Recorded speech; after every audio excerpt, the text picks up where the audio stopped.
Yo, how to stop people pleasing and set strong boundaries. So I'm really excited to talk about this one. It's something I haven't talked much about on this channel, but it's about time. I see a lot of people reach out asking this question, and someone reached out personally recently and said, hey man, I'm struggling with people pleasing and I'm finding it difficult to set boundaries with some people. Guys, this is something that I struggle with my whole life. It's something that I'm gonna continue to work on until probably the day I die. People pleasing is something that has come from a deep-seated wound of abandonment, and therefore it's this belief that, okay, if I don't make everyone happy, then I'm gonna feel abandonment like I did when I was a kid. And I'll discuss more about this later on in other videos, but for now, it's important to talk about how to just stop people pleasing, right? How to stop kissing ass, how to stop giving your energy and getting nothing in return, because that's kind of the crux of people pleasing. I think being kind is great, right? Like, hey, if I just want to be kind to somebody and not expect anything in return, that's awesome. People pleasing comes when there's an expectation of something in return and it's not being given.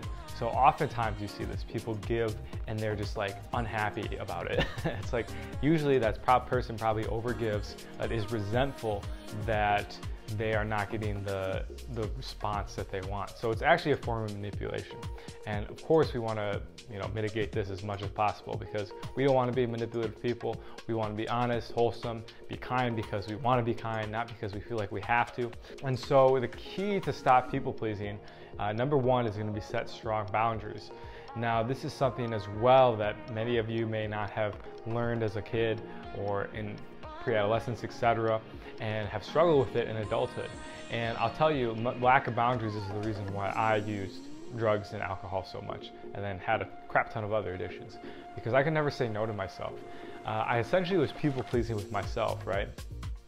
I wanted something, and instead of saying, hey man, no, this isn't a good idea, and being okay saying no, and then being okay hearing no, I would be like, I really don't want to make myself upset, I don't want to feel any pain, so I'm just gonna say, yeah, go for it, right? And now this is okay in some situations, right? Like it isn't black and white, there's gray area. Sometimes it's fun to just be like, you know what, I'm gonna go out and just say, whatever happens, happens, let's have some fun. But at other times, when that happens all the time and stuff starts to fall to the wayside, like relationships, responsibilities, etc., that's when it becomes a bit of a red flag. So the next way to stop people pleasing is to practice saying no. Now, I'm gonna give you a little homework for this one. I want you to say no 3 times in the next few days, right? 3 times to say no to people. If you're at the cash register, right, and they ask, do you want a receipt? Say no. If a family member asks to hang out and you're really busy, say no.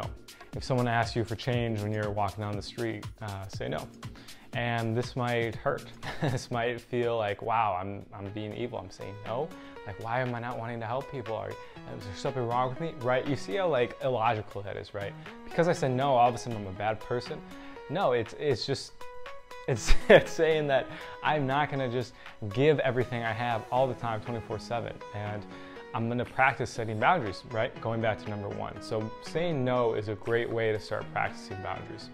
Now the last part of this I wanna talk about is saying no, setting boundaries, etc., and people pleasing within friendships. This is something that I know I dealt with for a long time. I can never say no. I always, like, even if I didn't want to hang out with someone and I got asked to hang out with, I would still do it because I didn't want to get left out, right? So again, it was all selfish reasons. It was all insecurity.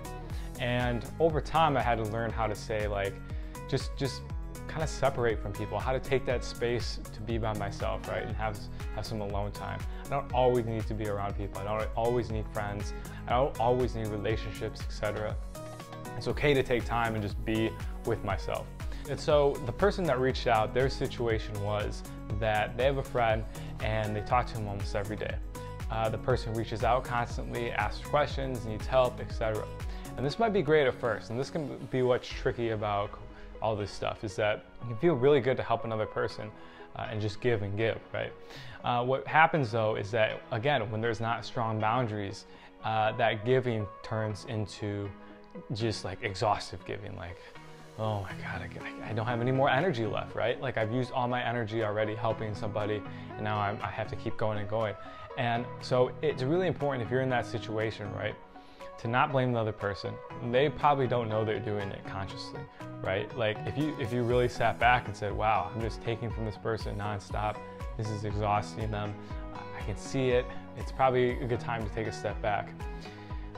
You wouldn't do it because most people don't want to cause harm to other people, right? So give them some grace, forgive them, and then that's where it's important that you start stepping in and saying, yo, sorry man, I cannot talk tonight, right? And just simply don't answer them. Like don't respond to their texts, don't even listen to their voicemail. This might be tough, right? Because people pleasing is almost like an addiction to a person, right? Or a group of people, etc. So there might be a withdrawal process. It might be very hard, and it might be like, fuck, I just want to text this person back so bad right now. Should I just do it? It's like, whoa, easy, tiger. Let's slow down here and try to find something else to do, right? Same way, like if we're quitting drugs, alcohol, we want to supplement that time with something else. So in doing that, the person that you are having that kind of addictive, codependent relationship with and are people pleasing with, they're gonna start to get the message like, whoa, maybe this guy isn't always available. Maybe I can't go to him every time I have a problem.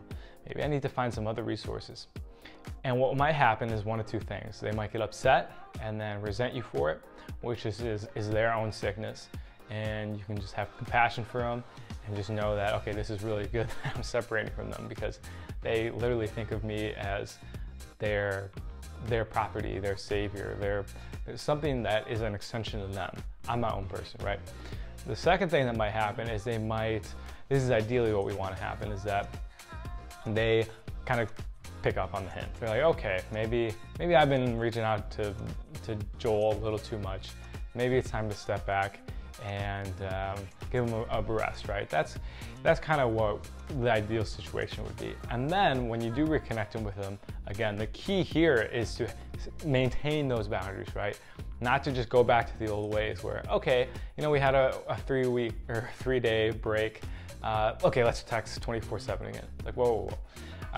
Maybe once a week is good, or even maybe every other week, right? Let's create some strong boundaries around this relationship now, so neither of us gets exhausted, neither of us gets embarrassed because we're using each other too much, etc. And in doing this, I think it's gonna create a much healthier and a more harmonious relationship. So this sounds simple, it's not easy. If you are struggling with this, give this a shot, see what happens. Again, you don't have to say like, yo, I don't want to talk to you anymore, I need my space. Well, you can actually say that, hey man, I just need some space, got some stuff I got going on, talk later, right? Don't even have to say like, yo, let's talk in 48 hours on the 12th at 12:02. No, just say, hey, we'll talk later, right? Like you would just a person that you don't have that kind of addictive relationship with. And let me know how it goes if that's something you're struggling with. Other than that, subscribe if you are new to the channel for more addiction recovery related content. Thank you guys for hitting 2K subs, really appreciate you, and talk soon. Peace.